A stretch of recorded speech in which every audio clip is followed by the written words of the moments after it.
Hi అండి, నమస్తే. Welcome to Hima's kitchen. ఈరోజు మన ఛానల్లో టేస్టీగా ఉండే పెసలతో ఇలా బందోసులాగా ప్రిపేర్ చేసుకోండి. చాలా అంటే చాలా టేస్టీగా ఉంటాయండి. ఎప్పుడు తినే దోశలు బోర్ కొట్టినట్లయితే ఇలా 1 కప్పు పెసలతో ఇలా దోశలను ప్రిపేర్ చేయండి. ఈ దోశలు ప్రిపేర్ చేసుకోవడం కోసం ముందుగా ఒక గిన్నె తీసుకొని 1 కప్పు నిండుగా అయితే పెసలు వేసుకుంటున్నానండి. ఈ పెసలలో రాళ్ళు కానీ ఏమన్నా చిన్న చిన్న పుల్లల్లాగా ఉంటాయండి, వాటిని వేరేసుకొని తీసుకోవాలి. తర్వాత ఒక 1/2 టేబుల్ స్పూన్ అన్ని మెంతులు వేసుకోండి. తర్వాత వాటర్ పోసి శుభ్రంగా 2-3 సార్లు పెసలన్నీ శుభ్రంగా కడుక్కోవాలండి. ఇలా బాగా 2-3 సార్లు కడిగిన తర్వాత నీళ్ళన్నీ వంపేసుకొని తర్వాత మంచినీళ్ళు పోసి మీకు టైం ఉంటే ఒక నైట్ అంతా నానబెట్టండి. టైం లేదనుకోండి కనీసం 4 గంటలు అయితే నానబెట్టుకోవాలి. ఇంకా ఒక పెసలు నానిన తర్వాత ఒక 10 నిమిషాలకి మిక్సీ వేస్తాం. అనంగా ఏ కప్పుతో పెసలు తీసుకున్నాం అదే కప్పుతో ఒక 1/2 కప్పు వరకు అటుకులు తీసుకోవాలి. ఈ అటుకుల్లో కూడా తగినన్ని నీళ్లు పోసుకొని 2-3 సార్లు శుభ్రంగా అటుకుల్ని కడిగేసుకొని ఆ నీళ్ళన్నీ కూడా వంపేసుకోవాలండి.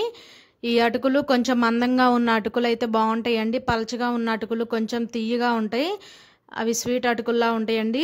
ఇలా మందంగా ఉన్న అటుకులు అయితే టేస్టీగా ఉంటాయి దోశలు అనేవి. తగినన్ని నీళ్లు పోసుకొని మూత పెట్టుకొని ఒక 10 నిమిషాలు నానబెట్టుకోండి. 10 నిమిషాల తర్వాత చూడండి మనకి చక్కగా పెసర్లు అనేవి నేనైతే 4 గంటలు నానబెట్టానండి. మీకు టైం ఉంటే నైట్ అంతా నానబెట్టుకుంటే సరిపోతుంది. చూడండి పెసలు చక్కగా నానియి. అలాగే అటుకులు కూడా చూడండి ఒక 10 నిమిషాలు నానబెడితే చక్కగా మెత్తగా నానిపోతాయండి. ఇప్పుడు వీటిని మిక్సీ పట్టుకుందాము. ఒక మిక్సీ జార్ తీసుకొని మనం శుభ్రంగా కడిగి పెట్టుకుని ఈ పెసలు ఉన్నాయి కదండి, వీటిని మిక్సీ జార్లో అయితే వేసేసుకోవాలి. ఇలా పెసలన్నిటినీ కూడా మిక్సీ జార్లో వేసుకోండి. తర్వాత మనం అటుకుల్ని కూడా నానపెట్టాం కదండి, అటుకుల్ని అలా నీళ్ళతో వేయకూడదు. ఒకసారి ఈ విధంగా కొంచెం పిండుకోవాలండి. నీళ్ళన్నిటినీ కూడా పిండేసి ఈ విధంగా అటుకుల్ని అయితే మిక్సీ జార్లో వేసుకోండి. శుభ్రంగా కడిగి పెట్టుకున్న పెసలు అలాగే నానపెట్టి పెట్టుకున్న అటుకులను అయితే కనుక మిక్సీ జార్లో వేసేసాము. ఇప్పుడు ఇందులో ఒక 2 ఇంచుల అల్లాన్ని పైన పొట్టు తీసేసి శుభ్రంగా కడిగి చిన్న చిన్న ముక్కలుగా కట్ చేసి వేసుకోవాలి. మీరు కావాలంటే ఈ అల్లాన్ని మనం పిండి మిక్సీ పట్టిన తర్వాత చిన్న చిన్న ముక్కలుగా కట్ చేసుకొని అయినా వేసుకోవచ్చండి. నేనైతే మిక్సీ జార్లోనే వేసేస్తున్నాను. అలాగే ఒక 4 పచ్చిమిర్చిని కూడా ఈ విధంగా తుంచుకొని వేసుకుంటున్నాను. చిన్నపిల్లలు ఉన్న వాళ్ళు అయితే కనుక ఇలా మిక్సీ జార్లో వేసేసుకోండి. కొంచెం పెద్దవాళ్ళు ముక్కలు తినేవాళ్ళు అయితే కనుక మీరు అల్లం పచ్చిమిర్చిని పిండి వేసిన తర్వాత చిన్న చిన్న ముక్కలుగా కట్ చేసి వేసుకోవచ్చు. తర్వాత ఇందులో ఒక 1/2 టేబుల్ స్పూన్ వరకు పసుపు వేసుకోండి. అలాగే కొంచెం వాటర్ పోసుకొని వీలైనంత మెత్తగా అయితే మనం గ్రైండ్ చేసుకోవాలండి. చాలా త్వరగానే నలుగుతుందండి, చాలా మెత్తగా గ్రైండ్ చేసుకోండి. చూడండి ఇలా గ్రైండ్ చేసుకున్న ఈ పిండిని ఏదైనా ఒక బౌల్లో వేసుకుందాము. తర్వాత స్టవ్ ఆన్ చేసి ఒక కడాయి పెట్టుకోండి. ఇందులో ఒక 1 టేబుల్ స్పూన్ ఆయిల్ వేసుకోండి.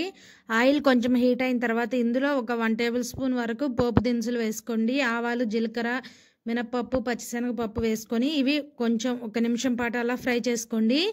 ఇవి కొంచెం ఈ విధంగా ఫ్రై అయిన తర్వాత ఒక ఉల్లిపాయని ఇలా చిన్న చిన్న ముక్కలుగా కట్ చేసుకొని వేసుకోండి. ఈ ఉల్లిపాయలు కూడా కొంచెం మగ్గాలండి. మనకి కొంచెం మగ్గేంత వరకు హై ఫ్లేమ్ మీదే బాగా ఫ్రై చేసుకోండి. పోపు దినుసులు అనేవి కొంచెం ఎక్కువే వేసుకోండి, టేస్ట్ బాగుంటాయండి.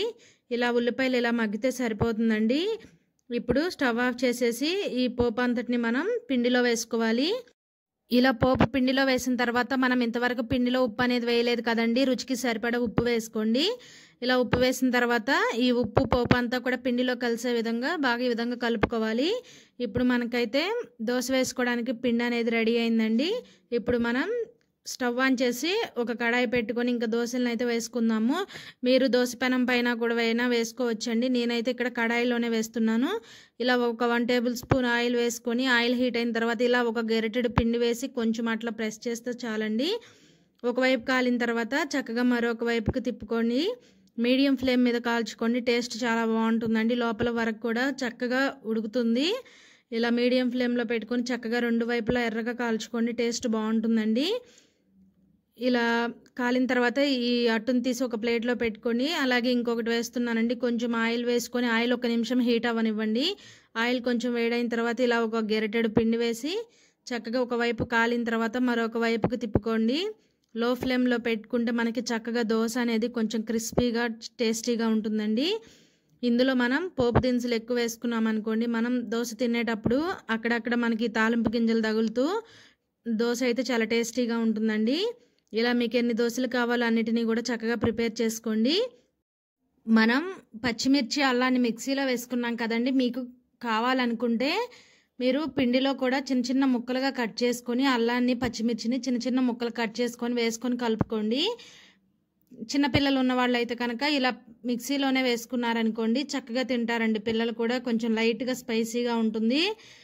మీరు ఈ దోశలను పల్లీ చట్నీతో అయినా లేదా కొబ్బరి చట్నీతో తిన్నా కూడా టేస్ట్ చాలా బాగుంటుందండి. మనం తాలింపులో ఉల్లిపాయ ముక్కలు కూడా వేసాం కదండి, చక్కగా ఇలా దోశ తినేటప్పుడు తాలింపు గింజలు అలాగే ఈ ఉల్లిపాయ ముక్కలు తగులుతూ అసలు టేస్ట్ అయితే అద్భుతంగా ఉంటుందండి. ఏ చట్నీతో అయినా కూడా సర్వ్ చేసి పెట్టండి, పిల్లలు కూడా చాలా ఇష్టంగా తింటారు.